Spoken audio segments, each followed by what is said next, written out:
আসসালামু আলাইকুম প্রিয় দর্শক মণ্ডলী। আজ 11ই ফেব্রুয়ারি দুপুর 2:50।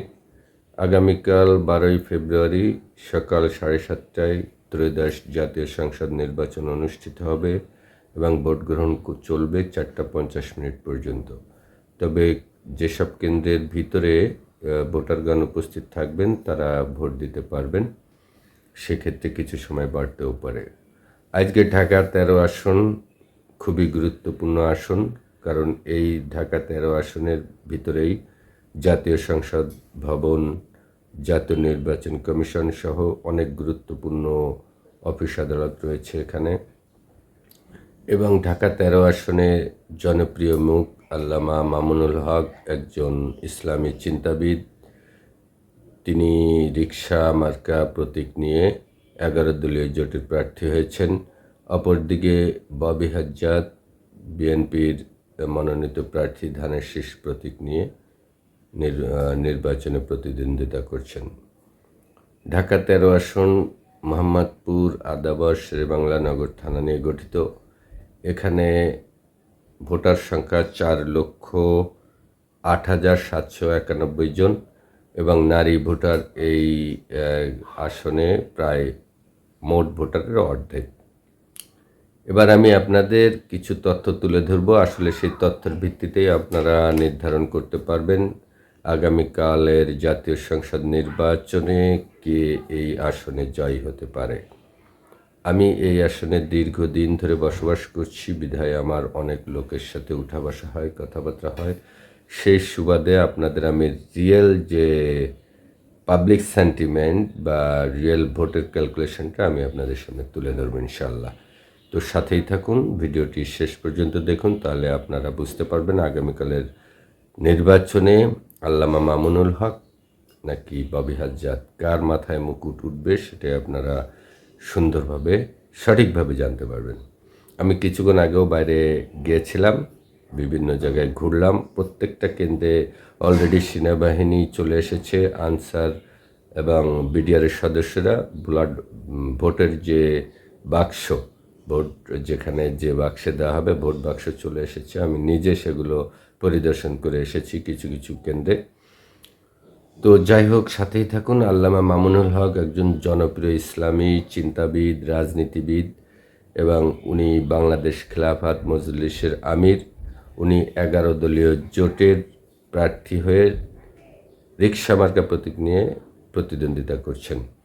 ওনার সম্পর্কে আমি একটা কথা বলতে চাই। ওনার পিতা জনপ্রিয় শাইখুল হাদিস আল্লামা আজিজুল হক। তিনি ছিলেন প্রখ্যাত বাংলাদেশি ইসলামী পণ্ডিত এবং সহিহ আল বুখারীর এদেশের প্রথম বাংলা অনুবাদক, এবং তারই সন্তান আল্লামা মামুনুল হক, এবং উনি মোহাম্মদপুরের স্থায়ী বাসিন্দা এবং ওনার অনেক বড় একটি মাদ্রাসা আছে আমি যতটুকু জানি। অপরদিকে ববি হাজ্জাদ একজন রাজনীতিবিদ এবং উচ্চশিক্ষিত। অক্সফোর্ড ইউনিভার্সিটিতে উনি পড়াশোনা করেছেন। তরুণদের একটা আইডল বলা যায়। ওনার সাথে আমার মাঝে কথা হয়েছিল, দেখা হয়েছে, এবং উনি খুব হাস্য উজ্জ্বল মানুষ আমি যতটুকু দেখেছি। এবং উনি এক সময় এনডিএম প্রতিষ্ঠা করেছিলেন এবং নির্বাচনের আগে উনি ওনার দল বিলুপ্ত করে ধানের শীষ অর্থাৎ বিএনপিতে যোগদান করে ধানের শীষ প্রতীক নিয়ে নির্বাচনে অংশগ্রহণ করেছেন। ওনার পিতা হচ্ছেন একজন বিশিষ্ট শিল্পপতি মুসা বিন শামশের, যিনি একজন বিশিষ্ট শিল্পপতি। তো এখন দুইজনেই খুবই হ্যাভিয়েট প্রার্থী, দুইজনেরই যোগ্যতা সম্পন্ন ব্যক্তি, এবং আমার এই আলোচনায় আপনারা বুঝতে পারছেন যে কে আসলে যোগ্য এবং কার ভোট পাওয়া উচিত। তো আমি অনেক ভোটারদের সাথে কথা বলেছি, আমি দেখেছি যে এখানে আসলে এর আগে আমরা একটা পূর্বের ভোটের সমীকরণের দিকে যাব।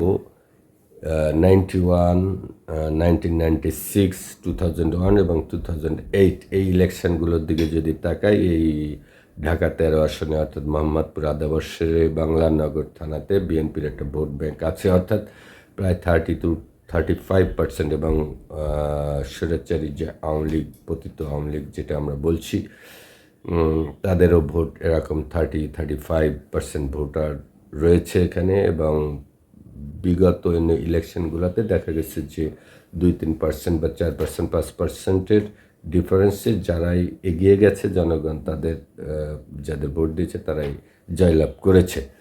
তো আর তখন অবশ্য জামাতে ইসলাম বিএনপির সাথেই ছিল। তবে জামাতে ইসলামের এখানে বেশ কিছু ভোট আছে, অর্থাৎ আগের ক্যালকুলেশন 5ই আগস্টের আগে, অর্থাৎ 1991, 1996, 2001, 2008-এর সমীকরণ দেখলে বোঝা যায় যে এখানে তাদের 10-11% ভোট রয়েছে। তবে 5ই আগস্টের পরে জামাতে ইসলামের অনেক ভোট বেড়েছে, এটা নিঃসন্দেহে বলা যায়। আর এখন যেহেতু একটি বৃহৎ দল বাংলাদেশ আওয়ামী লীগ এখন নাই, ভোটে তারা অংশগ্রহণ করছে না। এই ভোটারগুলো আসলে কোথায় যাবে? এরা যে সবাই ভোটে অংশগ্রহণ করবে তা নয়, সবাই যে ভোট কেন্দ্রে যাবে তাও নয়। হয়তো এদের 40% ভোটাররা কেন্দ্রে যাবেন ভোট দিতে, তার ভিতরে 50%ই যে বাংলাদেশ জামাতে ইসলামী ভোট পেয়ে যাবেন এবং বাকি 40% কি 50% বিএনপি ভোট পাবে।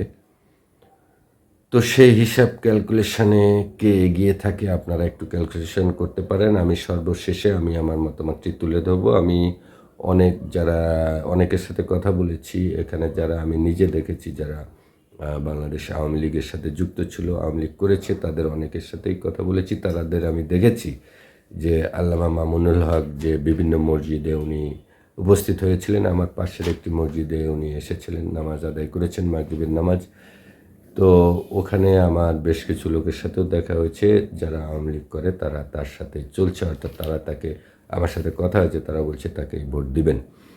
এবং আরও বেশ কিছু লোকের সাথে কথা হয়েছে, তারাও বলছে যে মামুনুল হক একজন ভালো মানুষ, আল্লামা, ইসলামী মাইন্ডেড, এবং অনেককেই দেখেছেন এবং তাকে ভোট দিতে চান। আবার অনেককেই যারা দেখেছি আমি, এটা গেল মামুনুল হক সাহেবের দিকে, এবং আরেকটি বাবিহার যাদের, যেহেতু ধানের শীষের প্রার্থী সেহেতু তার একটা বড় একটা ভোট ব্যাংক এখানে আছে আগের থেকেই, ধানের শীষের একটা ভোট ব্যাংক আছে। এবং অনেক আওয়ামী লীগের যারা আওয়ামী লীগ করতেন তাদের অনেকেই বলছেন যে আমরা এবার ধানের শীষেই দিব, কট্টরপন্থী বা উগ্রবাদীদের দিব না। তো এই হচ্ছে সাধারণ যে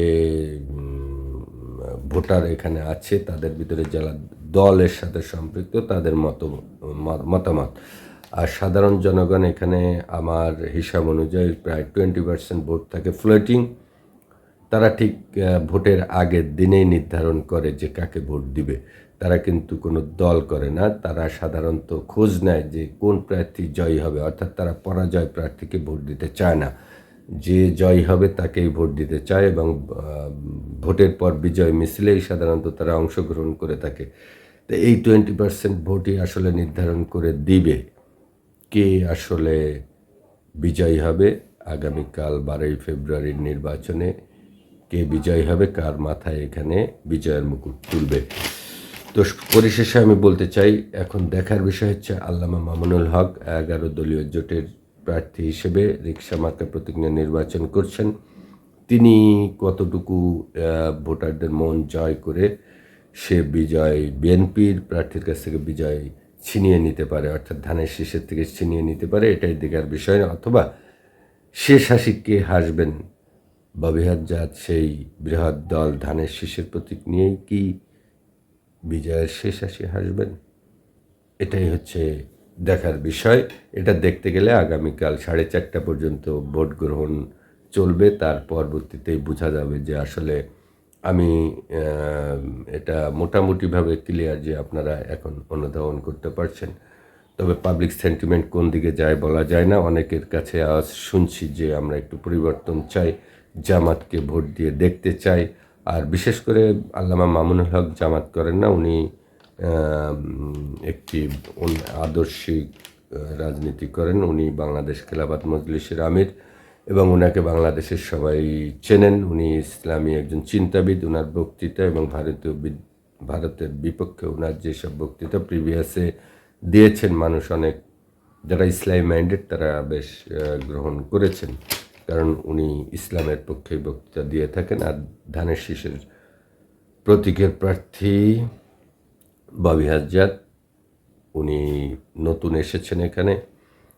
উনি বাংলাদেশের একটি বৃহৎ দল ধানের শীষের প্রার্থী, সেই হিসেবে ধানের শীষের যেহেতু অনেক সমর্থন বা ভোটার রয়েছে, এখন দেখতে হবে আগামীকালের নির্বাচন পর্যন্ত। দর্শক এতক্ষণ যারা দেখলেন সবাইকে শুভেচ্ছা, এবং আমি আরও কয়েকটি ভিডিও দিব নির্বাচন যেহেতু আগামীকাল, এবং আমি এরপরে আরও কিছু তথ্যমূলক ভিডিও আপনাদের সামনে তুলে দেবো। ভালো লাগলে লাইক কমেন্টস করবেন, সাবস্ক্রাইব করে সাথে থাকবেন, এবং আল্লাহ হাফেজ।